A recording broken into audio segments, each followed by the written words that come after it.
sur le Facebook Asthme Allergie, non? Oui, oui, tout à fait.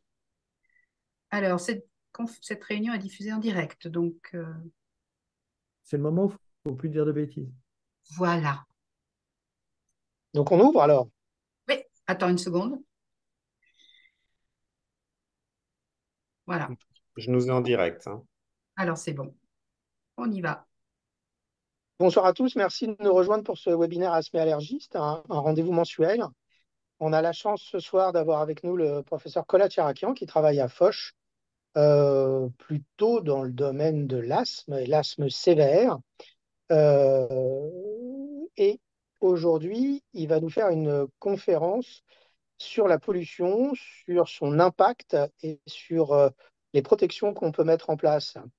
Euh, c'est une question finalement qu'on se pose tous au quotidien et on n'a pas forcément de réponse très simple. Donc, Colas, on te remercie très sincèrement d'avoir accepté et on t'écoute. Merci beaucoup, Gilles. Effectivement, c'est une question que je m'étais posée également et que nous posent régulièrement les patients, qui est la pollution. D'abord, est-ce que c'est vraiment dangereux par rapport au tabac versus le reste? Comment on gratte ça? Est-ce qu'on peut se protéger efficacement de la pollution? On va essayer de répondre à toutes ces questions. Alors, hop, nous voilà avec le diaporama. Donc maintenant, la question, effectivement, c'est qu'est-ce que la pollution? Et on va voir qu'il y a plein de types de polluants. Donc, on va essayer de voir au milieu des polluants quels sont les plus dangereux et comment se protéger de chacun des types de polluants. Et puis après, finalement, qu'est-ce qu'on peut retenir? Alors, ce qui est sûr, c'est que les maladies respiratoires qui sont associées ou fragilisées par la pollution, c'est surtout les maladies bronchiques, mais on va le voir aussi, globalement aussi les maladies pulmonaires de façon plus large, dans la fibrose pulmonaire.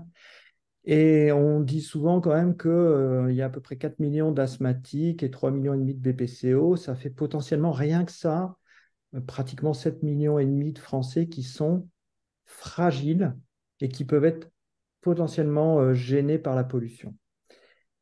Dans les maladies respiratoires, il y a un certain nombre de choses où on sait, et on va en discuter de manière maintenant très claire, que c'est relié à la pollution. Il y a presque un cancer pulmonaire sur 5 qui survient chez le non-fumeur et qui semble être relié à la pollution. Je dis qu'il semble, parce que les éléments sont de plus en plus certains, mais comme toujours, c'est de l'épidémiologie, ce n'est pas si simple que ça. Et puis, il y a des travaux d'Avicenne qui montrent que les poussées de pollution peuvent donner des poussées de fibrose. Et en face de ces données qui sont en train de se structurer pour dire qu'il y a de plus en plus d'agressions via la pollution et probablement de maladies générées par la pollution, et bien en face, il y a de plus en plus d'offres parce que c'est un marché. Et on va voir, c'est un marché, la protection contre la pollution ou la purification de l'air, c'est un marché qui pèse des centaines de millions d'euros. Et la question, c'est comment, quand on est patient, on peut essayer de se repérer dans tout ce qu'on vous raconte en disant ça, ça dépollue l'air et vous respirerez mieux. Donc aujourd'hui, la question, c'est de savoir, dans les allégations qui sont faites, qu'est-ce qu'on peut attendre? Vous voyez que c'est devenu quelque chose de vraiment vendeur, la pollution et la dépollution surtout. Là, vous voyez ici, vous avez les sprays assainissants. On vous propose des sprays qui peuvent purifier votre intérieur, chasser la pollution, les purificateurs d'air, hein. Alors ici, j'ai mis le Dyson qui coûte très cher. Je vous parlerai des autres marques et je discuterai leur intérêt. Vous voyez que maintenant, ils vous disent qu'ils peuvent purifier l'air dans les crèches et donc que votre enfant va vivre avec l'air de la montagne et qu'il sera mieux. Là, il y a des études qui sont faites dans les écoles pour montrer que peut-être en dépolluant l'air, les enfants se développent mieux et ont un niveau de concentration plus important. Alors, ce n'est pas complètement fou parce qu'on va voir qu'il y a aussi une atteinte neurologique liée à la pollution. Donc, voilà, c'est très clairement un sujet porteur. Et donc, nous, notre job aujourd'hui, c'est d'essayer de se repérer au milieu de tout ce qu'on nous propose et tout ce qu'il y a comme allégation à propos de la dépollution. Alors, d'abord, la pollution, on va discuter de ce que c'est et comment on peut la mesurer. Le meilleur, probablement, exemple de la pollution, du coup, de ce qu'il ne faut surtout pas faire chez soi, c'est la bougie. En particulier, la bougie parfumée, c'est magnifique. Il y a tout. Il y a de la suie Et la suie, en fait, qui se dépose, c'est des PM, des particules. Donc, c'est du solide. Et puis, il y a aussi dans l'air des gaz qui sont libérés, des composés organiques volatiles, qui sont l'autre versant de la pollution. Donc, on a les particules d'une part, les gaz d'autre part. Et globalement, c'est ça les deux formes de pollution qui vont être plus ou moins importantes et selon le dégagement des objets, que ce soit des meubles Ikea, une bougie parfumée, un spray vaporisant, mais il y aura toujours un mélange de tout ça. Les polluants primaires que je vous ai mis ici, c'est des choses qui sont bien connues des asthmologues parce qu'il y a eu des études pour voir si la dépollution de ces produits améliorait l'asthme. Donc, vous avez entendu parler du NO2 parce qu'il y en a à la sortie du pot d'échappement des voitures. Il y en a aussi autour des gazinières. Et en particulier, c'est vraiment quelque chose qui a été montré comme étant toxique dans les cuisines liées au gaz. Vous avez les composés organiques volatiles. Alors, les COV, c'est passé un peu dans le langage courant. C'est ce qu'il y a dans les meubles, la plupart du temps. C'est ce qu'il y a aussi dans les colles, c'est ce qu'il y a dans les peintures, c'est ce qu'il y a dans tous les produits chimiques qui sentent un peu fort. Dedans, on y trouve le formaldéhyde. Bon, c'est ces produits-là. Puis les hydrocarbures aromatiques polycycliques font aussi partie de toute la ribambelle de polluants primaires. Les polluants secondaires, vous en entendez parler chaque été, parce que c'est l'ozone principalement. Et l'ozone, pour faire de l'ozone, il vous faut un polluant primaire et des UV et de la chaleur. Et donc, vous voyez que c'est ce qu'il faut, c'est le cocktail de la canicule, où température plus UV vous fait de l'ozone. Et l'ozone, c'est un gros irritant respiratoire. C'est pour ça que les pics d'ozone s'associent en général à des poussées de maladies respiratoires. Et puis là, vous avez les polluants solides dont je vous parlais tout à l'heure, qui sont les PM, particules mateurs. Et dedans, on va y classer les poussières, par exemple la suie, qui est une PM10, une particule. Donc 10, c'est la taille, c'est 10 micromètres. Et on va les classer par taille. Et quand on regarde, alors, hop, voilà. Quand on regarde, vraiment, on va rentrer dans le monde du petit. Ici, vous voyez, hein, on a un insecte et on est loin du visible et on va rentrer progressivement dans le monde de l'invisible. Vous voyez que l'acarien dont on parle souvent, c'est 200 micromètres de taille. Et ce qui rend malade les gens, hein, c'est même pas l'acarien qui fait ces 200 micromètres, mais c'est plutôt les déjections d'acariens dans lesquelles il y a un mélange d'irritants, on va faire ça comme ça, qui vont sensibiliser les gens. Et vous voyez qu'on rentre dans du 30 micromètres, c'est petit. C'est petit, mais c'est déjà très gros par rapport aux particules classiques. Vous voyez, les pollens, on en a différentes tailles. Ça peut être une centaine de micromètres à jusqu'à 5-10 micromètres. Par exemple, le pollen de bouleau que beaucoup d'asthmatiques connaissent parce que c'est une sensibilisation très fréquente, ça fait à peu près 25 micromètres. Quand on rentre dans le vivant, les champignons, donc ça, c'est des particules inertes, hein, c'est entre guillemets protéiques. Et ça, c'est du vivant, c'est l'aspergillus, c'est un champignon, c'est 4 micromètres. Et puis, vous voyez, là, tout au bout de la chaîne, on a le virus. Le virus, c'est tout petit, c'est 0,05 micromètres. Hein. Donc, on est vraiment dans l'infiniment petit ici. Voilà, donc ça, c'est la gamme de taille qui va du simple au centuple en termes de taille. Et la règle est, plus c'est petit, plus ça va loin dans les poumons.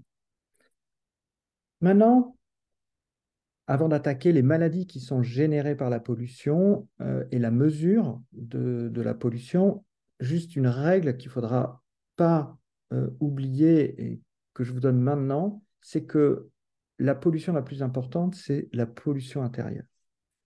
Et ça, cette pollution intérieure, elle est générée par votre intérieur. Alors ça peut paraître bizarre, mais ce que je veux dire, c'est que ce n'est pas l'accumulation de la pollution extérieure dans votre intérieur, c'est tout ce qui, dans votre intérieur, va donner de la pollution. Si vous cuisinez au gaz, on l'a dit tout à l'heure, si vous mettez des bougies parfumées, si vous avez des meubles qui produisent des coves, les sprays ménagers, les plantes, tout ça va entraîner une pollution intérieure. Et cette pollution a la particularité d'être très facile à éliminer par l'ouverture des fenêtres. Et une ouverture de fenêtre, alors, une ouverture de fenêtre, si vous pouvez faire courant d'air, en 10 minutes, vous divisez par 10 la quantité de polluants intérieurs. Si vous n'avez pas de courant d'air, il faut compter plutôt 1 heure, 1 heure et demie.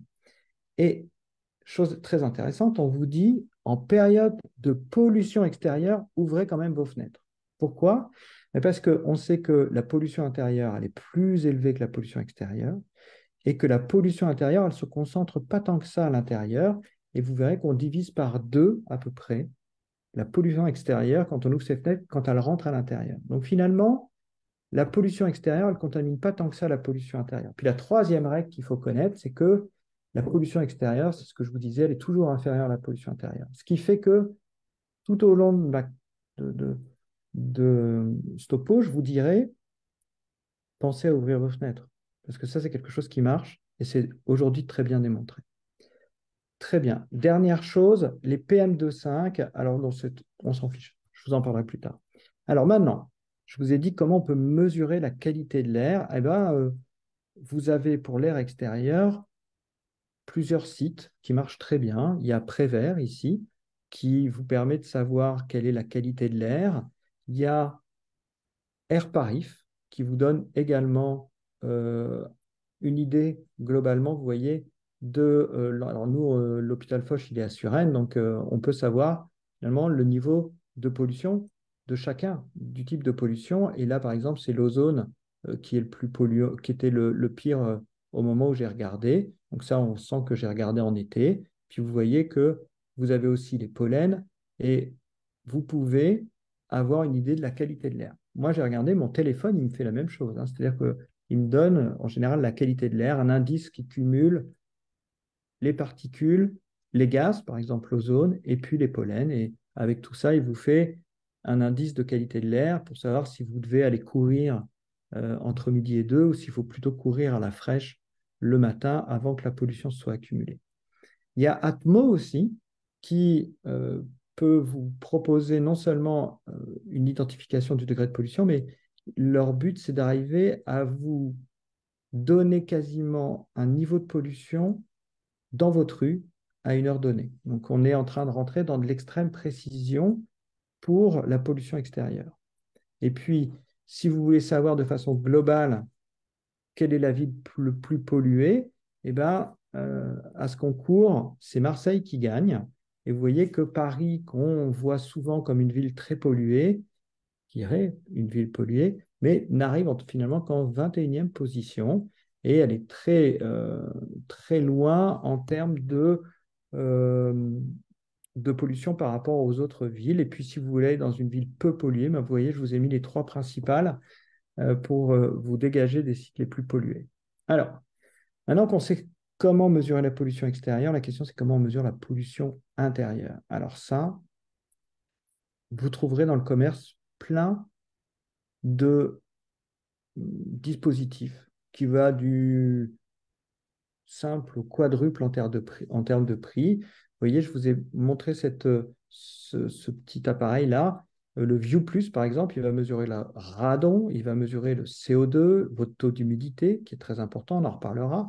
Bon, la température, ça, c'est pas très compliqué. Et puis, vous allez avoir une mesure des VOC, des pollens, bref, ça vous dit le niveau précisément du taux de particules PM2,5, par exemple, que vous avez chez vous, en sachant que normalement, vous voyez, il faudrait baisser en dessous de 7,5. Donc, vous avez la possibilité de mesurer. Après, mesurer, c'est bien, mais il faut savoir ce qu'on en fait. Donc, la pollution, on a vu ce que c'est, les COV, l'ozone et les PM. Maintenant, on a vu que globalement, c'était plus pollué à l'intérieur qu'à l'extérieur et que la pollution intérieure, c'était plus facile à dégager en ouvrant ses fenêtres. Maintenant, il y a beaucoup de choses qui sont écrites sur les risques de la pollution aérienne sur la santé. Et la question qui se pose, c'est franchement, qu'est-ce qui est vrai, qu'est-ce qui n'est pas vrai, qu'est-ce qui est du sensationnel versus les risques, on va dire, soutenus par de la littérature. Alors, aujourd'hui, ce que je peux vous dire en 2023, c'est quand même que avant, on disait la pollution aggrave les maladies respiratoires préexistantes. Aujourd'hui, on peut dire la pollution génère des maladies respiratoires et aggrave les maladies préexistantes. On sait qu'en Europe, il y a 300 000 nouveaux asthmes par an qui sont liés à la pollution. Donc, on sait que la pollution, c'est vraiment un facteur d'apparition de maladies respiratoires. Et si vous en avez une, ça sera un facteur d'aggravation. À côté de ces maladies bronchiques, on a aussi les maladies carcinologiques. Et vous voyez que les risques ne sont pas les mêmes en fonction du degré d'exposition aux particules. Et là, je me suis concentré surtout sur les PM. Et vous voyez que les PM, je vous ai dit, plus elles sont grosses, donc typiquement le pollen, comme il est gros, il va s'impacter dans le nez, et puis il va finir en se collant sur le mucus des bronches, et en général, il va s'arrêter au niveau des voies aériennes. Et c'est pour ça que l'expression de l'exposition au pollen, la plupart du temps, ce sera des maladies bronchiques et des sifflements. Mais plus vous allez rentrer dans des particules qui sont petites, plus vous allez avoir une pénétration profonde dans les poumons. Et vous allez avoir, par exemple, avec les particules, les PM2,5, vous avez une atteinte des voies aériennes distales, des alvéoles et la possibilité de générer des cancers pulmonaires. Donc, on sait, je vous l'ai dit tout à l'heure, mais c'est quelque chose, à l'époque où le professeur Garcia et moi étions internes, qui n'existait pas. C'est-à-dire que le cancer du non-fumeur, ça n'existait pas. Aujourd'hui, c'est un cancer sur 5 qui est chez des gens qui n'ont pas fumé en lien avec la pollution. Donc aujourd'hui, vraiment, on peut dire qu'il y a une genèse de la pollution, enfin de maladies respiratoires authentiques par la pollution. Et puis, vous voyez que plus les particules sont petites, plus elles vont pouvoir passer même de l'alvéole vers le vaisseau sanguin à côté.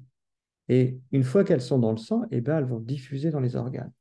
Donc ces petites particules, elles vont aller partout et elles vont abîmer les vaisseaux sanguins. Et donc ça va donner des maladies cardiovasculaires, et ça c'est bien démontré. Mais elles vont même aller se loger dans votre cerveau et elles vont donner des maladies neurologiques. Donc vous voyez que nous, les pneumologues, on est essentiellement finalement concernés par les particules plutôt grosses et les cardiologues plutôt par les petites. Et ce que je vous disais, c'est, et souvenez-vous, j'ai commencé en disant, il y a des tests dans les écoles pour voir si en dépolluant l'air, les enfants travaillent mieux. C'est parce qu'on s'est rendu compte que la pollution de l'air pouvait même impacter la concentration et les ressources cérébrales. Et donc, il y a effectivement des éléments pour penser que ça a un effet d'influence. Et donc, pour démontrer l'impact, ce qu'il faut, c'est essayer d'épurer pour voir si les gens vont mieux, ce qui est un peu une preuve finalement qu'effectivement, il y a un impact. Donc, il y a des études qui sont en cours sur l'impact de la pollution sur les fonctions neurologiques et l'impact de la dépollution. Alors maintenant, on sait que ça génère des maladies respiratoires, des maladies cardiovasculaires, des maladies neurologiques, ok. Mais quand vous regardez dans les classements des facteurs de risque, vous voyez qu'ici, la pollution aérienne, c'est responsable de plusieurs millions de morts dans le monde. Et là, on se dit, est-ce que ce n'est pas un peu exagéré? Est-ce que c'est... Ils sont où ces morts? En fait, effectivement, la bonne question, c'est ils sont où ces morts? Parce que l'impact de la pollution, c'est assez compliqué à départager que la pollution est la cause de décès versus le mélange des choses auxquelles les gens sont exposés. On va en parler tout à l'heure. Mais juste avant d'attaquer la mortalité liée à la pollution, c'est quand même pour rappeler que en France, on considère qu'il y a 40 000 décès par an qui sont liés à la pollution, ou en tout cas que la pollution a précipité. Je vous rappelle, c'est important de se souvenir qu'il y en a le double lié au tabac, qui est une pollution facilement évitable. Alors facilement, c'est un mot exagéré de pneumologue parce que c'est jamais facile d'arrêter de fumer. Mais en tout cas, celle-là de pollution, vous avez la main dessus. Celle-là, c'est plus compliqué de vous en protéger. Mais quand même, rappelons, parce que j'ai des patients fumeurs de temps en temps qui me disent c'est la pollution qui me rend malade. Certes, la pollution, ça aggrave les choses, mais n'oublions pas que le tabac, c'est le principal polluant évitable. Maintenant, pour discuter de où y sont les morts de la pollution, en fait, il y a une grande partie des décès liés à la pollution qui ne sont pas en France. Dans les autres pays, on utilise beaucoup la combustion, le feu de cheminée, le charbon, pour cuisiner, pour se chauffer. Et on parle là de vivre avec le foyer, au sens propre du terme, dans la pièce principale de vie qui va en fait générer, ben, vous l'avez vu, hein, vous avez compris, de la suie, des particules fines et qui va augmenter la mortalité respiratoire. Donc, en fait, une grosse partie des décès liés à la pollution, ça va avoir lieu dans les pays comme la Chine, où il y a beaucoup de combustion de biomasse, la biomasse, donc le bois, le charbon, ou dans les pays où la cuisine est toujours faite au feu de bois dans les maisons. D'accord? Ça, c'est la pire exposition. Et puis ici, vous avez la pollution qui est liée aux flammes, c'est le NO2 dont on parlait tout à l'heure, qui est au fait une pollution qui est surtout importante aux États-Unis où les gazinières sont très utilisées de moins en moins en France. Donc, ça, c'est pour relativiser les décès liés à la pollution. Ça ne veut pas dire qu'en France, il n'y en a pas non plus, mais ça veut dire qu'en France, c'est moins évident que dans les autres pays parce que nous, on a beaucoup d'autres types de pollution. Donc, premier point, la pollution, ça génère les maladies, ça aggrave les maladies, mais on va voir que l'impact au moment de la vie est important aussi. C'est-à-dire que la pollution, c'est une chose, mais celui qui est pollué, ben, ça n'a pas le même impact quand vous avez 1 mois de vie, 5 ans de vie ou 40 ans de vie. D'accord? Et donc, je vais vous parler de ce qu'on appelle l'exposome. Et vous allez comprendre qu'en fait, l'exposome, c'est le mélange des choses auxquelles on est exposé dans notre environnement tout au long de notre vie, mais aussi du moment de la vie auquel ça arrive. Et on sait que durant les 1000 premiers jours, on est particulièrement sensible à notre environnement. C'est le moment où les gènes palpent l'environnement. Alors, les gènes, ça veut dire quoi, palpent l'environnement? Ça veut dire que quand on est, les 1000 premiers jours, en fait, ça comprend, pardon, la période de grossesse plus les 2 premières années de vie. D'accord? Ça fait 1000 jours. Et ces 1000 jours sont cruciaux dans le développement respiratoire, mais pas que respiratoire d'ailleurs, de l'individu. Par exemple, si vous naissez dans une période de disette, eh ben, vos gènes vont faire en sorte que vous soyez plus petit pour que votre métabolisme soit plus faible. Donc, vos gènes ont la capacité de s'adapter en fonction de l'environnement.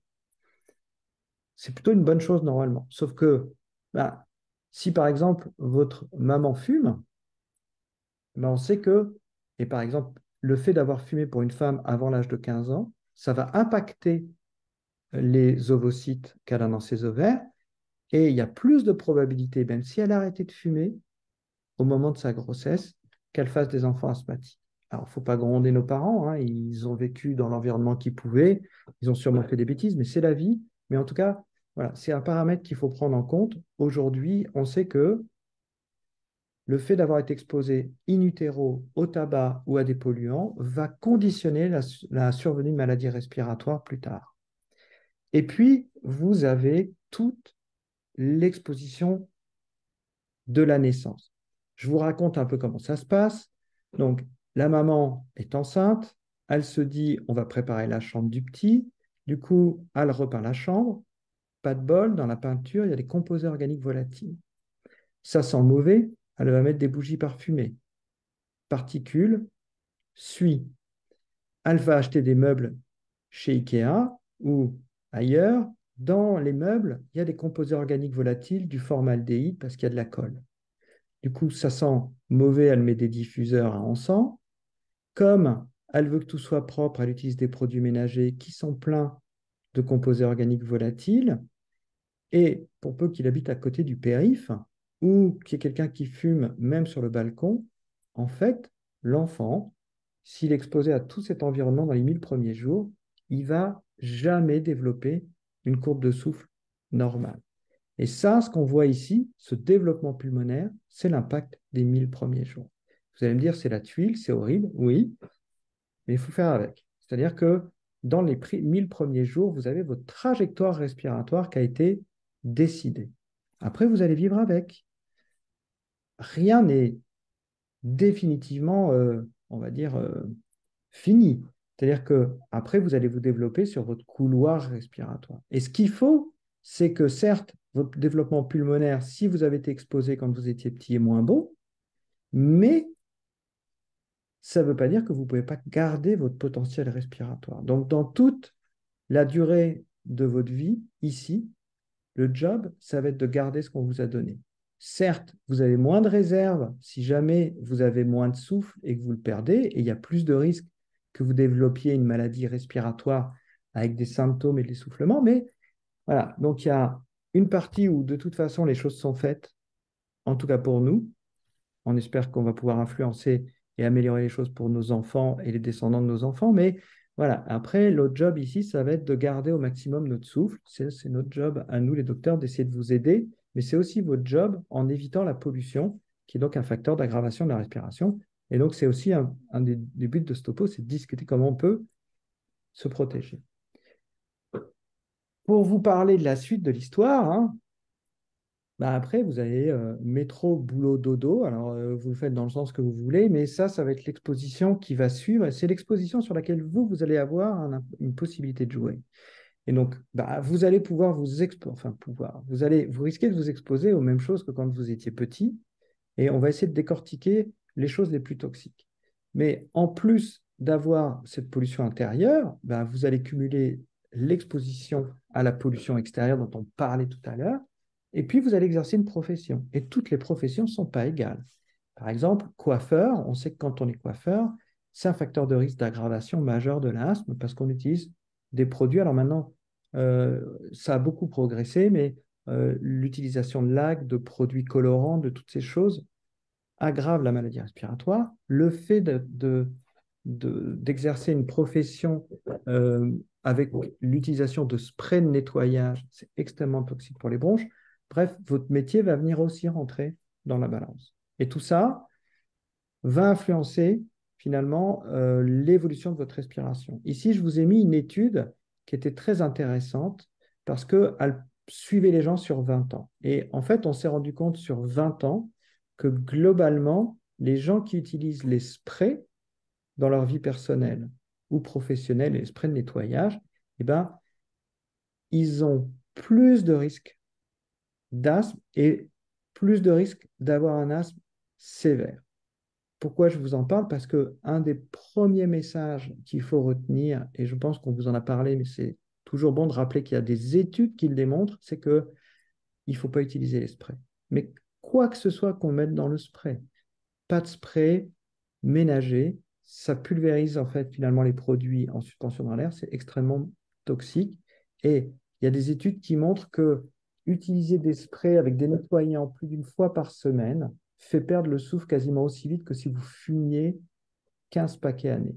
D'accord? Donc, très clairement, le spray, c'est mauvais. Et la deuxième chose, et c'est pour ça que j'ai ici mis l'homme en vert et la femme en rouge, c'est que la femme est plus sensible au spray que l'homme. En fait, la femme, de façon globale, est plus sensible aux toxiques respiratoires que l'homme. On le sait pour le tabac, le fait de fumer quand on est une femme, on va développer plus vite et plus fort une maladie respiratoire que quand on est un homme.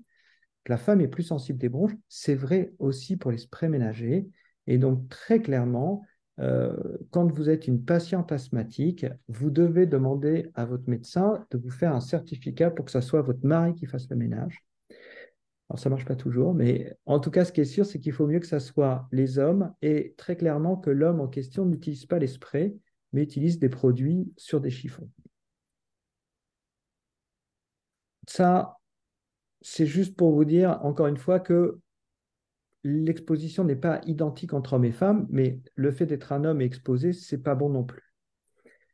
Là, je vais juste revenir sur, je vous ai montré que la pollution, ça aggrave ou ça génère des maladies respiratoires. La question, c'est est-ce que si on baisse la pollution, finalement, on obtient l'effet inverse? Parce que c'est toujours difficile de faire un lien de causalité. Du coup, quand vous supprimez la pollution, est-ce que ça fonctionne? Eh bien, La réponse est oui. Quand on fait baisser le fameux NO2 qu'il y a dans les pots d'échappement et dans vos cuisines, et ben quand on regarde les pays qui ont mis en place une euh, politique de réduction de production du NO2, en particulier via les pots catalytiques et un certain nombre de choses au niveau des voitures, par rapport à ceux qui l'augmentent ici, vous voyez, eh ben, on se rend compte qu'on a baissé le risque de genèse de l'asthme de 40% en faisant baisser le taux de NO2 dans les endroits où on l'a fait le plus baisser. Donc, le message, c'est la pollution, quand elle monte, ça génère des maladies respiratoires, mais ça vaut le coup de la faire baisser parce qu'en fait, on protège de la survenue des maladies respiratoires et avec des niveaux de pollution à atteindre qui sont en fait atteignables. C'est-à-dire que si on se cale sur les zones où il y a le moins de pollution en France et on demandait aux autres zones d'atteindre ce bas niveau de pollution et qu'on ait le même niveau bas sur toute la France, on pourrait éviter 34 000 décès par an en France. Donc, ce n'est pas des scénarios délirants, mais ça demande vraiment une politique globale qui, là, pour le coup, ne dépend pas que de nous. C'est les politiques de pollution, de gestion de la pollution extérieure, sur lesquelles nous, on a peu d'influence, mais ça fonctionne. Alors maintenant, on a vu que si les politiques mettent en place des projets de baisse de la pollution, on aura, nous, un bénéfice sur notre santé respiratoire. Maintenant, nous, à notre échelle, en fait, qu'est-ce qu'on peut faire? Comment on peut s'en protéger? Je vous ai mis ici les 4 éléments qui font qu'on peut contrôler ou améliorer la pollution intérieure. Ici, vous voyez, globalement, le message qu'on dit souvent, mis à part les gens qui travaillent à l'extérieur professionnellement, 90% de notre temps, il se passe à l'intérieur de nos maisons, à l'intérieur des bureaux. Et donc, la qualité de l'air intérieur est cruciale. Et notre façon de jouer sur cette pollution, c'est, premièrement, je vous l'ai dit, je vous le redirai, je vous le redirai, c'est d'aérer. La deuxième façon, c'est de baisser la production de la pollution. Et puis, dans les autres possibilités de traitement, de traitement de l'air, c'est utiliser des purificateurs. On va voir si ça fonctionne et ce qu'on peut en attendre. Et l'utilisation des masques. Je pense que vous avez vu passer les masques anti-pollution. Est-ce que les masques, par exemple, classiques pour se protéger des virus, ça fonctionne aussi pour se protéger de la pollution? On va essayer de répondre à ces questions.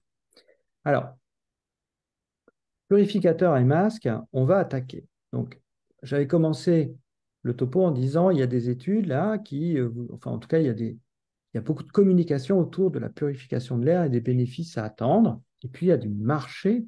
Il y a beaucoup de sous qui sont générés sur les marchés de l'assainissement. Ça, c'est l'augmentation des ventes d'appareils de filtration. En France, on est très, très, très, très en retard par rapport aux marchés asiatiques, aux marchés indiens qui sont des zones très polluées où il y a un appareil de filtration de l'air dans chaque pièce de la maison. Et donc, les industriels savent qu'il y a un marché à prendre en Europe et en France. C'est ce qu'est en train de faire, par exemple, Dyson avec ses épurateurs. En pratique, les épurateurs d'air, ça ne représente pas grand-chose. Donc, il y a beaucoup d'offres parce que c'est très développé dans les autres pays. Donc, vous avez sur le marché plein de types d'épurateurs. Mais en pratique, c'est très peu développé en France. Vous voyez, en coût de dépenses, c'est très faible. Et le maximum d'argent investi dans les dépollutions de l'air par les particuliers, c'est-à-dire nous, c'est surtout les sprays assainissants. Ça représente 62% des sommes qui sont investies pour, on va dire, nettoyer notre air intérieur. Et puis, il y a une partie des gens qui commencent à utiliser des matériaux dépolluants. On va vous vendre des peintures dépolluantes, par exemple, des choses comme ça. On va voir ce que ça vaut. Alors, je vous ai mis ici la pub du Dyson qui vous dit, voilà, vous voyez ici, ça, c'est les composés organiques volatiles qui sont générés par la cuisinière, dont on sait que ça fait par exemple du NO2. Vous avez ici les plantes qui vont libérer des allergènes, et puis vous avez les poussières en suspension. Et Dyson, il vous dit, moi, tout ce qui est généré chez vous, je vais l'épurer. Je vais épurer la poussière avec des filtres classiques que vous avez par exemple dans votre aspirateur, mais qui sont très fins. Donc on les appelle HEPA. Et puis derrière, il y a des filtres à charbon qui vont attraper les gaz. Et puis on a la possibilité de casser le formaldéhyde. Globalement, ils vous disent c'est super, vous vous mettez à la sortie de votre Dyson et vous respirez l'air pur. Bon. Alors, la première question, c'est est-ce que ça marche? Et la deuxième question, c'est si ça marche et si vraiment ça purifie l'air, est-ce que ça sert à quelque chose et est-ce que vous allez aller mieux avec votre maladie respiratoire? Alors, les premières études médicales sont décevantes, je vous le dis tout de suite. En fait, on montre que, par exemple, je vous avais dit, le NO2, c'est produit en grande quantité par les gazinières. Et donc, les Américains qui ont essayé de faire des études pour dépolluer la cuisine du NO2 et voir ce que ça faisait chez les enfants, ils ont été déçus. Ils arrivaient à faire baisser un peu le NO2, bon, ok, mais en fait, ça ne faisait pas grand-chose sur l'asthme. Et donc, l'autre, euh, enfin, je vous montre les résultats. L'autre versant, ils ont essayé de faire baisser aussi les PM, les particules. Et en fait, bon, c'est pas extraordinaire. C'est-à-dire que quand vous regardez les appareils de dépollution, ils arrivaient à faire baisser de façon significative les particules, mais est-ce que la quantité de diminution des particules est suffisante pour qu'il y ait un bénéfice clinique? Ça, c'est une autre question. Et la réponse, c'est aujourd'hui, avec les études qu'il y a à votre disposition, vous n'avez pas grand-chose à vous mettre sous la dent. C'est-à-dire qu'aujourd'hui, je ne peux pas vous dire, sortez, achetez un appareil d'épuration, vous allez aller mieux de votre asthme. Mais ça ne veut pas dire que ça ne marche pas non plus parce que les études, vous savez, c'est toujours décalé dans le temps. Et les études qu'on a aujourd'hui ont été faites avec des appareils qui étaient moins performants que ceux qu'on a aujourd'hui. Et c'est possible que dans 5 ans, avec les appareils d'aujourd'hui, je vous dise l'inverse. Ici, vous voyez, vous connaissez souvent le VMS, on vous en parle beaucoup parce que c'est un reflet de la capacité respiratoire. Vous voyez que par exemple, ça ne fait pas mieux que sur les symptômes d'asthme. C'est-à-dire que le fait d'avoir filtré l'air et les particules, ben, ça, certes, on a fait baisser la quantité de particules dans l'air, mais finalement, ça n'a pas amélioré les symptômes d'asthme. Ça n'a pas amélioré non plus votre peak flow. Alors la question, c'est pourquoi c'est décevant? Ben, vous vous souvenez, je vous ai montré en fait que ben, vous êtes exposé à pas qu'une chose dans la vie. Et ça, c'est une petite bouteille d'eau pour vous rappeler que vous buvez en général 1,5 litre d'eau par jour. Et ça, c'est pour vous rappeler que vous respirez 15 000 litres d'air par jour, d'accord? Ce qui représente à peu près 15 kilos d'air. Donc en fait, vous buvez 1,5 litre d'eau, c'est 1,5 kg. Vous mangez, alors ça dépend de certains d'entre nous, mais entre 1 et 1,5 kg de nourriture par jour, et vous voyez que vous avalez 15 kilos d'air ou 15 000 litres d'air. Et dans cet air, ben, c'est ce que je vous mettais tout à l'heure dans l'exposome. Vous allez avoir les moisissures, facteurs aggravants, les pollens, vous allez avoir les virus, vous allez avoir les particules diesel, et ben, il y a un effet cocktail. Et quand vous allez vouloir retirer finalement de l'air une particule, par exemple les PM, ou un gaz, le NO2, en fait, vous n'allez pas avoir un effet suffisant probablement pour être efficace. Et ce qu'on peut dire aujourd'hui, c'est que très clairement, il faut jouer sur toutes les pollutions pour probablement avoir un bénéfice. Et vous voyez que, en plus, ces espèces de magma, de cocktails d'irritants n'ont pas le même impact quand vous êtes à l'air des forêts ou à l'air des villes. Et ça, c'est ce qu'on sait aujourd'hui. Ça, on a beaucoup d'informations scientifiques pour vous confirmer que quand on arrive à ce que nous, on appelle l'exacerbation, ce qui va se traduire par la gêne respiratoire, les sifflements, ce n'est pas une chose qui vous a amené là. C'est, par exemple, si vous êtes allergique aux acariens, il y a toujours un petit fond d'acarien, un petit fond d'inflammation. Il y a les moisissures. Il y a, par exemple, sur le plan professionnel, vous êtes au boulot, vous êtes exposé à des polluants ou vous adorez brûler de l'encens à la maison, qui vous fait un deuxième polluant. Et puis, c'est la période des pollens et le pollen va venir se conjuguer. Mais ça peut être le pollen qui fait la goutte d'eau qui fait déborder le vase, ou la grippe, un simple rhinovirus. Ce d'autant plus que on sait maintenant que la pollution se conjugue au pollen, ce qu'on appelle les polluènes, et que ça va changer leur conformation. Ils vont devenir plus allergisants.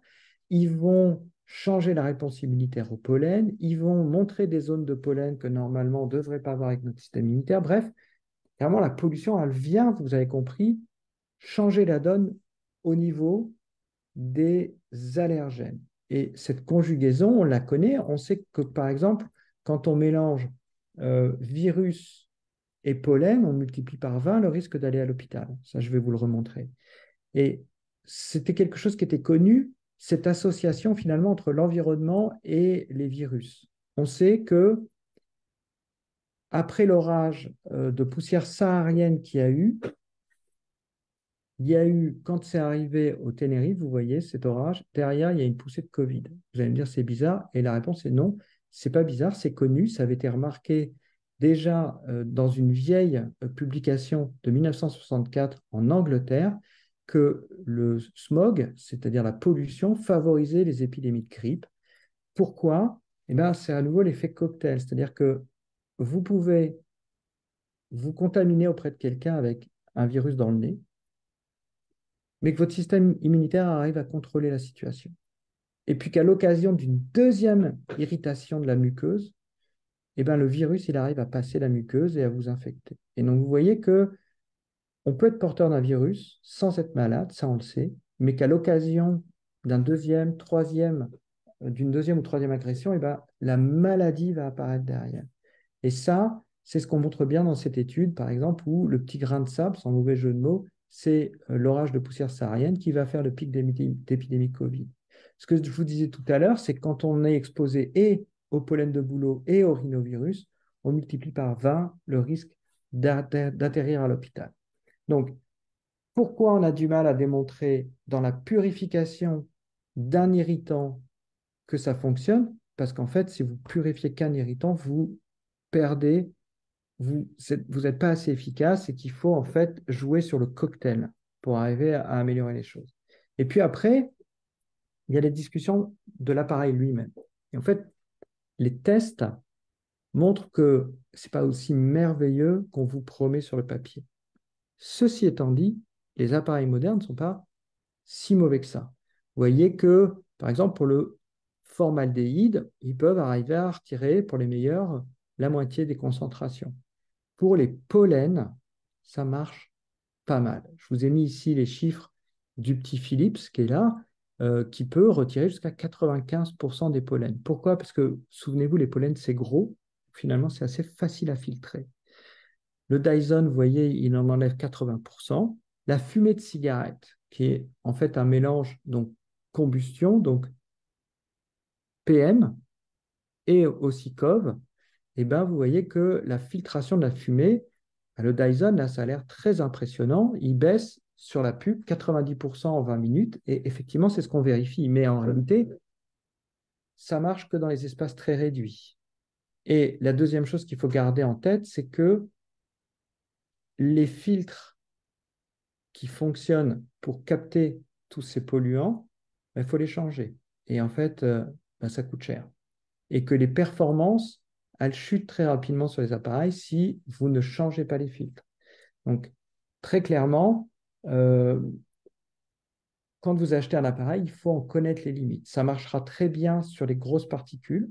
Et par exemple, si vous avez un chat à la maison, vous êtes allergique au chat, que vous voulez garder le chat, dans les éléments qu'on peut vous proposer, si on n'arrive pas à vous convaincre qu'il faut mieux vivre sans chat, eh ben, il y a lui filer les croquettes qui permettent de bloquer FeLD1, ça marche. Et puis, par exemple, mettre dans les pièces où vous vivez le plus un épurateur d'air. On a montré que, par exemple, les épurateurs d'air baissaient les risques d'exacerbation des BPCO qui avaient une composante allergique. Donc, il commence à y avoir des données scientifiques et je pense qu'avec les appareils modernes, on peut aujourd'hui proposer ça comme solution de dernier recours. Parce que ça doit rester une solution de dernier recours parce que Le message, c'est que avant d'essayer de dépolluer votre air, il faut en fait pas le polluer. Et le travail, il est surtout dans la non-pollution de votre environnement. Juste pour vous rappeler que si vous vous dirigez vers un de ces appareils d'épuration, il faut proposer plutôt vraiment les systèmes qui ont le filtre HEPA et le filtre à charbon. Et surtout pas les appareils de photocatalyse. C'est vrai qu'il y a 10 ans, les pneumologues disaient il ne faut pas de dépollueur d'air parce que ça pollue l'air. Parce qu'en fait, les vieux dépollueurs marchaient par photocatalyse. Et en fait, photo, c'est la lumière. En fait, ça mettait des UV sur les coves. Ben, vous vous souvenez, quand vous faites UV sur COV, ça fait de l'ozone. Et donc, on aggravait le taux d'ozone intérieur et donc, ça ne servait à rien. Les épurateurs modernes n'ont plus ces problèmes. Un mot des sprays, hein, je vous ai dit les sprays. Les sprays, c'est... Alors, les chiffres sont vertigineux, mais la santé, c'est quelque chose qui nous concerne tous et les gens veulent être en meilleure santé et en particulier, de plus en plus, et c'est probablement un effet du Covid, veulent être en meilleure santé respiratoire. Et les chiffres d'investissement, c'est des dizaines de milliers, plutôt des centaines de milliers d'euros, voire des milliards d'euros à l'échelle européenne. Les gens investissent des milliards pour pouvoir améliorer leur santé. Et souvenez-vous ici, les sprays assainissants, ça représente en France plus de 100 millions d'euros dépensés par les ménages pour essayer d'assainir leur intérieur. Et ce produit qu'on voit souvent dans les pharmacies, qui est un spray dit assainissant, eh bien en fait, on sait très bien que ce spray génère des coves et donc est plus toxique qu'autre chose. Et ça a été très bien démontré. Alors pour le coup, je fais souvent la pub de l'UFC Que Choisir parce qu'ils font des tests indépendants. C'est eux qui ont testé, entre autres, les épurateurs d'air. Il y a pas mal d'éléments qui ont été testés. Et ça, en l'occurrence, on sait que ça génère plus de cochonneries qu'autre chose. Mais il y a beaucoup de gens qui se disent, je vais purifier mon intérieur avec ce genre de choses. Et en fait, vous allez plutôt le contaminer. Il y a eu beaucoup de choses qui sont sorties sur les plantes dépolluantes. En fait, les plantes, ce n'est pas des polluants. Et c'est plutôt polluant parce que dedans, il y a toujours de l'aspergillus. Il y a eu des choses aussi qui ont été faites sur la peinture qui sont dites assainissantes. En fait, ça ne marche pas.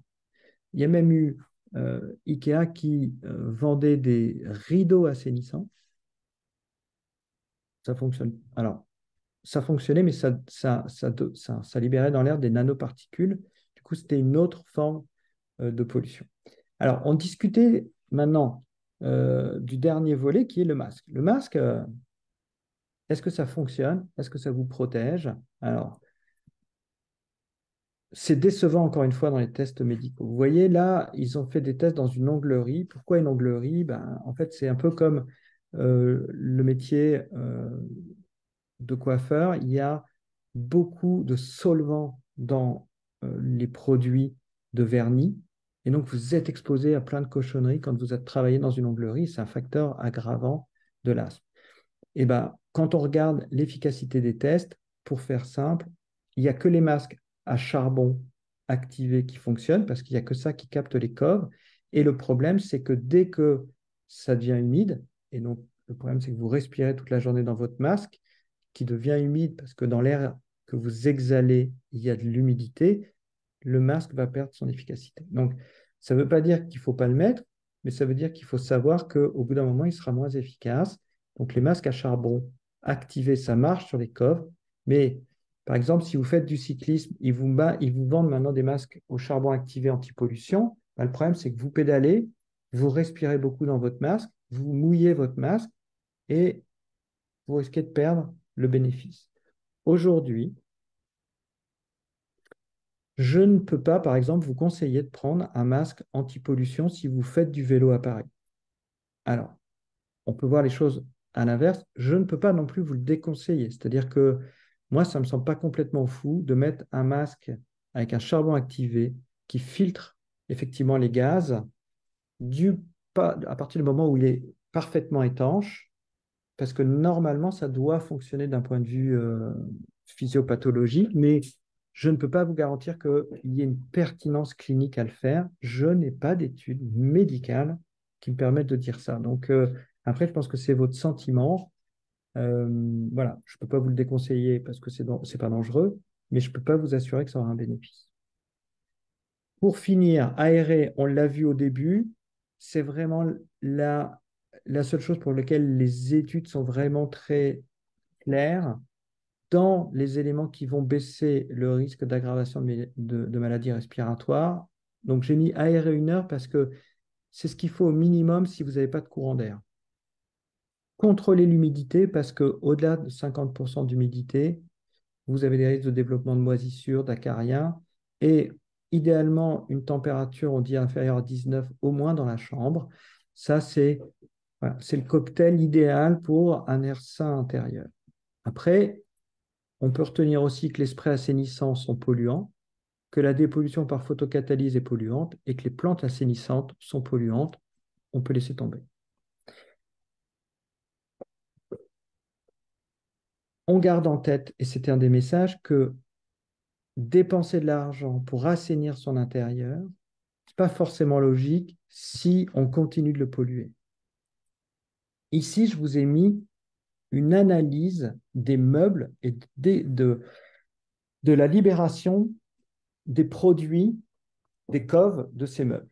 Alors, d'abord, la première chose qui est intéressante à voir, c'est que ils n'en libèrent pas tous maintenant. Et il y a quelques années, on appelait ça le syndrome IKEA, et je vous en ai parlé tout à l'heure quand on récupère l'enfant à la maison, on lui achète une nouvelle commode, et c'est vrai qu'IKEA était connu pour avoir des meubles qui coûtaient moins cher, mais qui libéraient énormément de coves.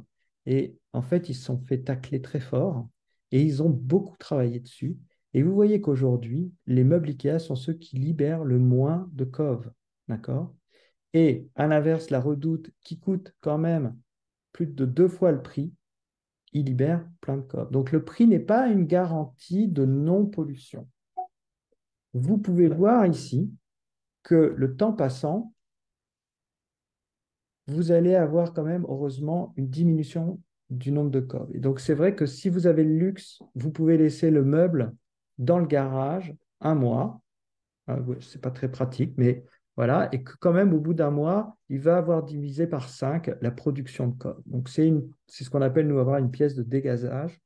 Voilà, tout le monde n'a pas ça, et très clairement pour les Parisiens, c'est rare d'avoir une pièce comme ça qu'on a décidé d'utiliser que pour laisser les meubles respirer. Ça, je vous avais parlé des rideaux Ikea. Donc, quand ils se sont fait gronder parce qu'ils avaient des meubles polluants, ils se sont dirigés vers des matériaux dépolluants et en fait, ils ont été taclés encore une fois parce que ça laissait passer du dioxyde de titane dans l'air et ça, vous savez que c'est pas bon.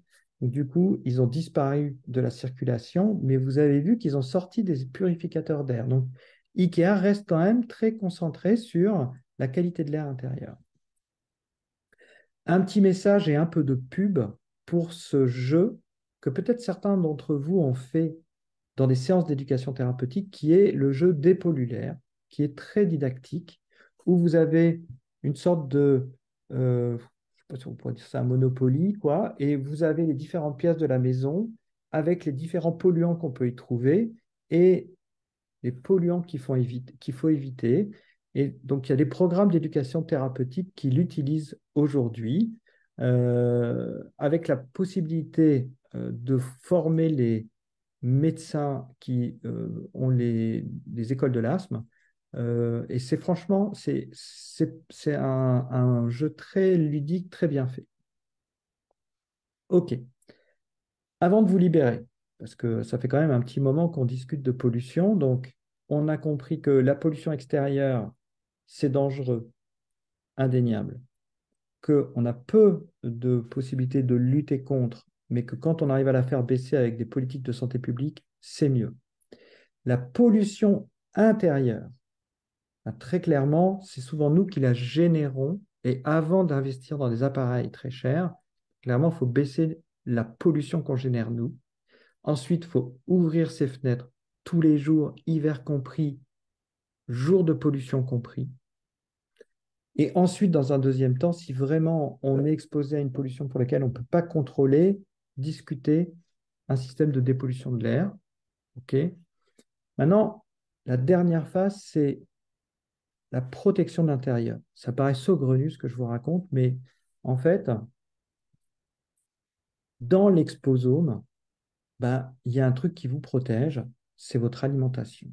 Et pourquoi? Parce que les cellules immunitaires, elles circulent.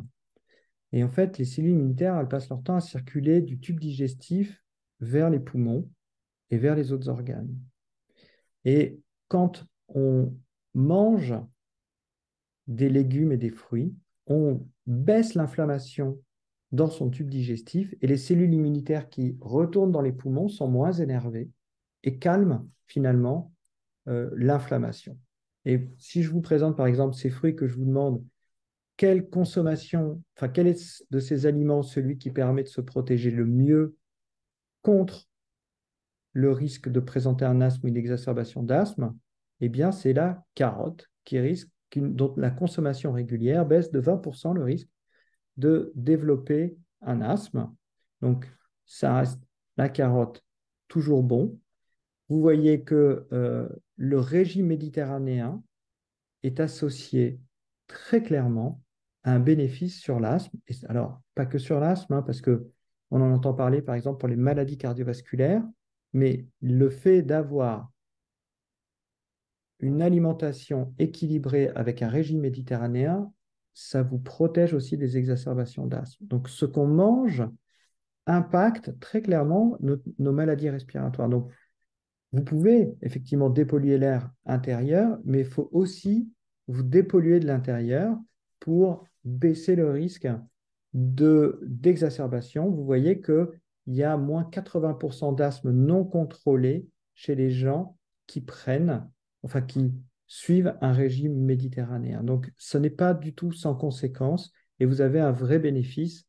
Et quand vous prenez ceux qui sont le plus proches d'un bon régime alimentaires de type méditerranéen versus ceux qui ont une alimentation pas adaptée avec une consommation haute d'alcool. Je dis haute parce que euh, c'est pas celle qui est associée au régime méditerranéen, qui est une consommation de temps en temps d'un peu de vin rouge. Vous voyez que le risque, il va de moins 71 à plus 316% d'avoir un risque d'asthme pas contrôlé.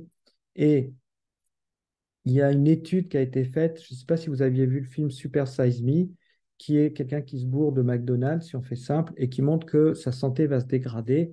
Et bien en fait, c'est vrai, quand on mange mal, et ben, versus plus de 5 fruits et légumes par jour, et ben, on a une capacité respiratoire qui s'altère et on a un risque d'exacerbation qui est plus important. Donc, il ne faut pas négliger l'alimentation. Et juste pour se souvenir de 5 fruits et légumes par jour, ça veut dire quoi? Ça veut dire un mélange de fruits et de légumes avec, pour une portion de fruits et légumes, c'est quoi? C'est une pomme, une tomate, 2 abricots, vous voyez, un bol de soupe parce qu'il y a des fibres encore dedans. Bon, globalement, vous faites votre sauce. Le seul truc qu'il ne faut pas prendre, c'est des jus de fruits, même frais pressés du moment. En fait, le jus de fruits a le même effet que le soda. Bien, tout ça pour vous dire que on a du boulot à faire parce que ça, c'est pas si simple que ça à faire. Vous voyez qu'il y a 40% seulement des Français qui sont dans les clous pour les 5 fruits et légumes par jour. Ça, c'est le bénéfice qu'on peut attendre chez les enfants. Ça marche aussi très bien. Donc, les 3 causes de mortalité qui arrivent en tête après l'HTA, et c'est la conclusion, c'est le tabac, l'alimentation et la pollution aérienne. Vous voyez que c'est les 3 premières causes les 3 quasiment principales causes de décès dans le monde. Et vous voyez que le tabac, c'est évitable, l'alimentation, c'est gérable, et la pollution aérienne, on a une vraie possibilité de contrôler au moins la pollution intérieure, qui est la pollution principale. Donc on n'est pas sans possibilité de défense. Et que quand on veut se protéger, il faut se protéger de tout. C'est-à-dire que vous ne pouvez pas juste vous dire je vais me protéger d'une chose parce que vous avez compris qu'il y a un effet cocktail et que le virus, il peut se mettre à parler si vous êtes exposé, par exemple, à un pic de pollution ou que le pollen, il va devenir explosif si vous avez un rhinovirus dans le nez avec. Donc, il y a un effet très clair de tout ça.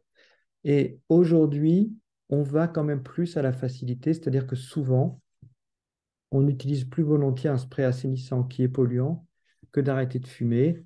Et on est plus volontiers tourné vers des compléments alimentaires dont le bénéfice sur l'asthme n'est pas démontré que de revoir son alimentation de façon globale pour lequel il y a des évidences médicales.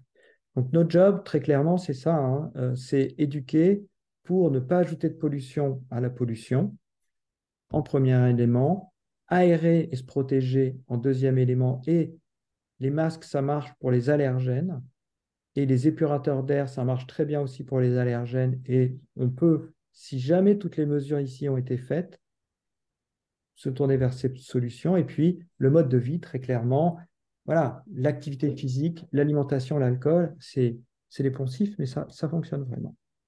Voilà, c'était ce que je voulais partager avec vous. Et ben voilà. Alors, est-ce qu'il y a des questions? Merci beaucoup, Merci, c'était Paula.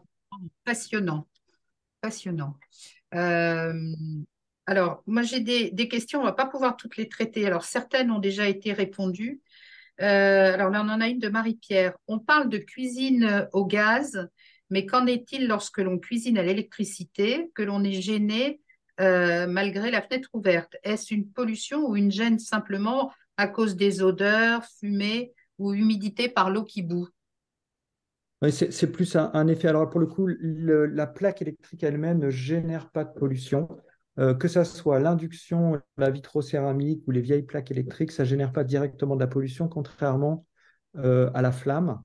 Mais en revanche, ben, tout ce qui va mettre des choses en suspension, et ben, la cuisine et l'humidité en particulier, ça peut être très, très, très désagréable pour des bronches, effectivement, déjà malades.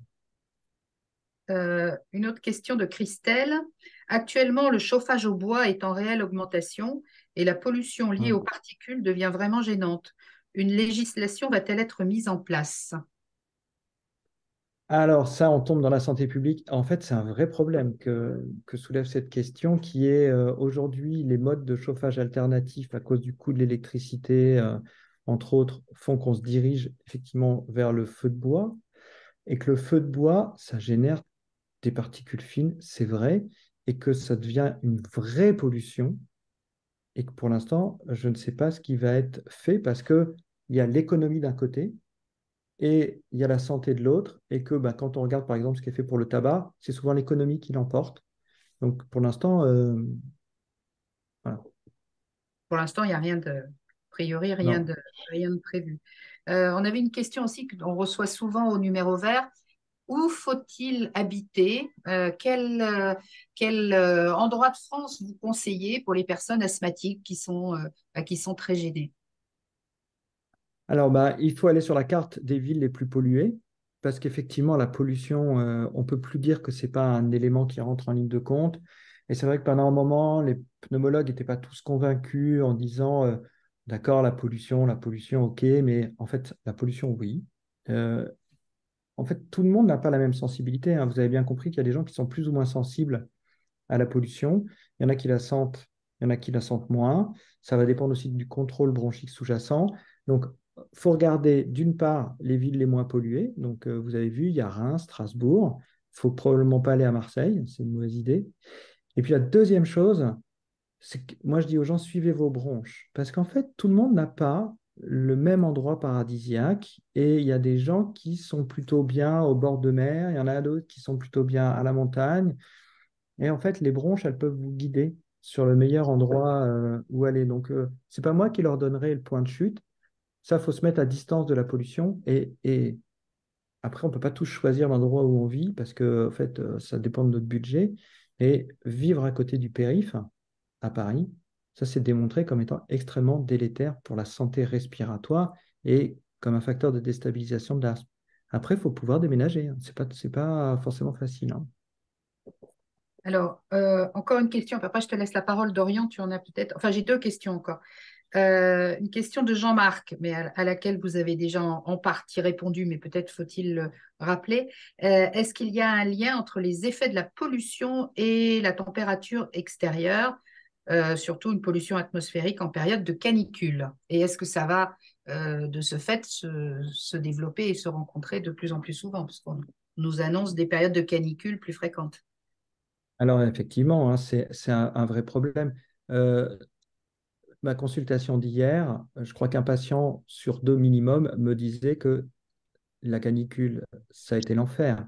Donc, il y a une vraie sensibilité dans les maladies respiratoires à la chaleur, qui est un facteur aggravant, qui peut même en soi un facteur d'exacerbation. Donc, la chaleur elle-même, hein, c'est toxique. Et effectivement, on l'a vu, en plus, ça génère plus de pollution de type ozone. Donc, c'est un très mauvais cocktail et ça ne va faire qu'aller en s'aggravant. Et du coup, c'est assez inquiétant. Thérèse nous dit qu'elle utilise seulement du bicarbonate et du vinaigre blanc pour le nettoyage de la maison car elle est asthmatique sévère avec une dilatation des bronches.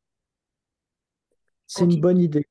Ouais, c'est une bonne idée, mais même, faut faire attention, hein, parce que je vois des préparations de vinaigre blanc en spray. Le vinaigre blanc, c'est peut-être bon, mais c'est pas bon non plus en spray. Donc, vraiment, le mode d'utilisation est fondamental. Zéro spray dans la maison. Moi, je dis le moins de produits chimiques possible. Si possible, la vapeur. Alors, vous allez me dire, j'ai dit qu'il fallait pas beaucoup d'humidité. C'est vrai. Du coup, la vapeur et ouvrir. Bref, il faut essayer de se débrouiller, mais oui, euh, vraiment pas de spray. Le spray, c'est l'ennemi de la bronche. Marie-Pierre encore qui pose une question. Alors Marie-Pierre, elle est membre du bureau de l'association et elle est elle-même éducatrice thérapeutique. Et elle vous demande, en éducation thérapeutique, que dire aux patients qui utilisent de l'eau de Javel pour la vaisselle et pour faire briller les plats en métal sans trace et dans la maison en général, je dirais, l'eau de Javel. Ouais, l'eau de Javel, c'est l'enfer. L'eau de Javel, c'est pas bon pour les bronches. Alors, c'est un super désinfectant. On dit de l'utiliser pour enlever certaines moisissures. En fait, il ne faut pas exposer les bronches des asthmatiques à l'eau de Javel, hein. C'est connu comme étant un facteur aggravant aussi. Il faut arriver à les convaincre. Alors, là, par contre, je ne suis pas assez bon pour proposer des produits de remplacement pour faire briller la vaisselle ou faire briller le métal. Et puis l'autre truc, c'est faut faire par son mari, hein. Eh oui. Dorian, as-tu des questions? Il y a pas mal de questions qui ont déjà été répondues dans le topo. Après, je me dis que le marketing a encore de beaux jours devant lui. Ouais. Après, me vient une question quand même, parce qu'on va pas pouvoir se mettre dans une bulle et ne pas être au contact de tout ça. Est-ce que les pouvoirs publics se préparent à cette peut-être potentielle vague d'aggravation de pathologies et pas que respiratoires, avec, je sais pas, des campagnes de prévention, de la sensibilisation, enfin, auprès du grand public ou pas? Enfin, je sais pas si tu sais. Ouais, alors pour l'instant, oui, les pouvoirs publics, hein, sentent le vent tourner et on les aide un peu. Donc il y a effectivement des choses qui se mettent en place euh, en termes de sensibilisation et de prise de conscience déjà des politiques. Parce qu'en fait, il y a en fait une éducation des politiques à faire pour qu'ils perçoivent la gravité de la situation de façon pragmatique. Parce que, en fait, il y a plein de messages qui partent, qui vont, qui viennent. C'est compliqué, hein, vous avez compris, de vous y retrouver entre les pubs qui vous vendent des choses où tout va marcher, des gens qui vous disent la pollution c'est hyper dangereux, puis une étude qui dit mais en fait on n'a pas la preuve. C'est très compliqué d'avoir une littérature scientifique et des connaissances médicales démontrées. Ça, c'est la première chose. Donc, les politiques, bah, ils sont comme tout le monde, hein, ils suivent un peu la mouvance. Donc, la première phase, c'est vraiment l'éducation des politiques. Et après, la deuxième phase, ça va être qu'est-ce qu'on fait? Parce que vous avez compris, c'était la discussion qu'on avait avec le chauffage au bois, qui est économiquement intéressant, mais qui n'est pas bon pour la santé. C'est le tabac qui n'est pas bon pour la santé, mais qui rapporte des milliards en taxes à l'État, qui fait que finalement, il est content quand même d'avoir ça qui rentre dans ses caisses parce que ce n'est pas les mêmes caisses que la Sécu. Et donc, il y a une volonté politique, il y a l'économie. Bref, la santé, c'est compliqué, alors que ça devrait être simple, mais c'est compliqué à mettre en place. Donc, je ne sais pas trop ce qui va ressortir à la fin de toute cette histoire en termes de prise de décision publique. Moi, je suis au même niveau que vous, en fait, hein. Je ne sais pas ce qui va sortir.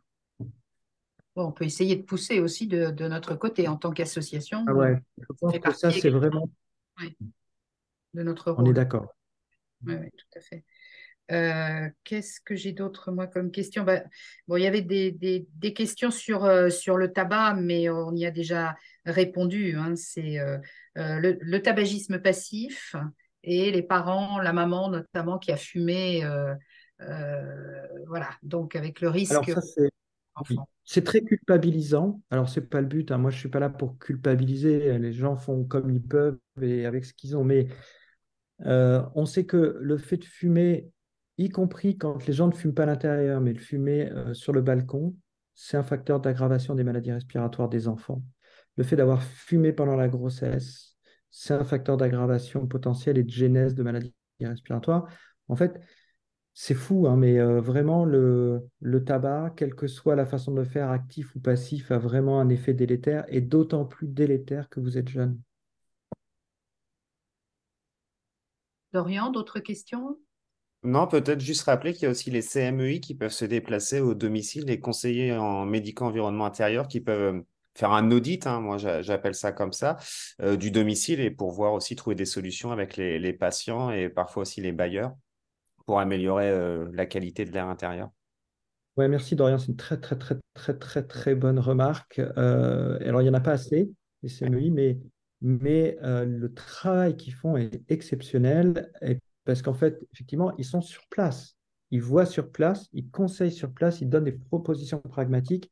Donc c'est d'une très très grande aide sur l'environnement intérieur. Très bon rappel. L'association fait partie d'un collectif de différentes organisations qui poussent beaucoup, qui poussent les politiques. Alors, les députés à déposer des amendements, etc., pour faire reconnaître ce métier de conseillère médicale en environnement intérieur, pour effectivement essayer de développer et puis de financer les postes, parce qu'aujourd'hui, malheureusement, les financements sont rares. C'est parfois une ARS, parfois une association comme nous. Par exemple, nous avons une conseillère médicale en environnement à Marseille, mais il n'y en a pas suffisamment. Il en faudrait plusieurs par département et on est loin du compte. Donc, on espère, ça fait des années qu'on essaye voilà, de pousser. Ah, tiens, Christelle, ça c'est intéressant aussi. Nous parlons du tabac, mais qu'en est-il de la cigarette électronique? Alors, la cigarette électronique, alors, c'est un polluant. Bon, premier point, hein, parce qu'en fait, il faut se souvenir que tout ce qui n'est pas de l'air, c'est forcément un polluant. Donc, vous allez générer une pollution. C'est une pollution pour laquelle, quand même, on commence à avoir quelques années de recul et on peut le dire, c'est quand même nettement moins dangereux que le tabac et la pollution passive est nettement moins dangereuse que le tabagisme passif. Donc, moi, je ne suis pas un grand défenseur de la cigarette électronique. Pourquoi? Parce que je trouve que le taux de sevrage tabagique seul, c'est-à-dire non accompagné dans les mains d'un soignant, c'est pas si bon que ça et que souvent les gens continuent de fumer et de vapoter, c'est ce qu'on voit le plus. Mais d'abord, il y a quand même des gens qui arrivent à se sevrer avec, donc ça, c'est plutôt une bonne chose. Et après, malgré tout, il y a quand même des gens qui restent accros à leur cigarette électronique, qui n'arrivent jamais à s'en débarrasser. Ça restera, alors je suis obligé de le dire, toujours mieux que de fumer du tabac, même si ça reste une pollution, même si ça peut donner des bronchiolites, même si ça peut aggraver l'asthme en particulier, dès que vous mettez des parfums, qui sont en fait surtout les éléments très toxiques, hein. Vous avez compris que parfumer, c'est pas bon, que ça soit parfumer son intérieur ou parfumer sa cigarette électronique. Donc, si on peut éviter au maximum les parfums, après, on fait comme on peut, hein. Gilles, tu veux conclure? Oui, je crois que je vais conclure. Merci, Colas. C'était Passionnant. très, très intéressant. tu nous as fait un exposé très large et qui était forcément bienvenu parce que ce sont des questions qui sont récurrentes. Et j'ai bien aimé ta dernière intervention sur la cigarette électronique. Parce que finalement, c'est quand même un continuum, c'est-à-dire que être totalement parfait dans le monde actuel, c'est difficile. Et parfois, il faut se satisfaire de quelque chose qui est quand même mieux que quelque chose de pire, euh, parce que sinon, c'est être très, très, très exigeant et c'est pas forcément facile. Merci beaucoup de cette intervention, Colas, c'était brillant. Merci, c'est un plaisir. Et donc maintenant, on vous donne rendez-vous dans à peu près un mois, le mercredi 22 novembre, pour un nouveau webinaire qui sera consacré à la toux. Parce que ça aussi, quelque chose dont on parle beaucoup chez les asthmatiques ou pas, mais voilà, ça nous semblait intéressant aussi de faire le point sur cette manifestation respiratoire qu'est la toux. Si vous avez des questions, n'hésitez Et on pas. aura, je rajoute un petit mot, Christine. Et on Oui. aura un intervenant qui est une référence internationale sur le domaine, puisque c'est le professeur Laurent Guilleminaud de Toulouse, qui assurera le webinaire sur la toux. Oui, tout à fait. D'ici là, si vous avez des questions, n'hésitez pas à appeler notre numéro vert, 0800 19 20 21. L'appel est gratuit. Et puis, je vous rappelle aussi que cette conférence du professeur Tcherakian est disponible en replay sur notre page Facebook. Donc, n'hésitez pas, si vous avez raté quelques moments, vraiment de regarder de nouveau parce que c'était véritablement passionnant. Donc, merci beaucoup. Bonne soirée à tous et puis à bientôt. Et au revoir. Merci, au revoir. Merci.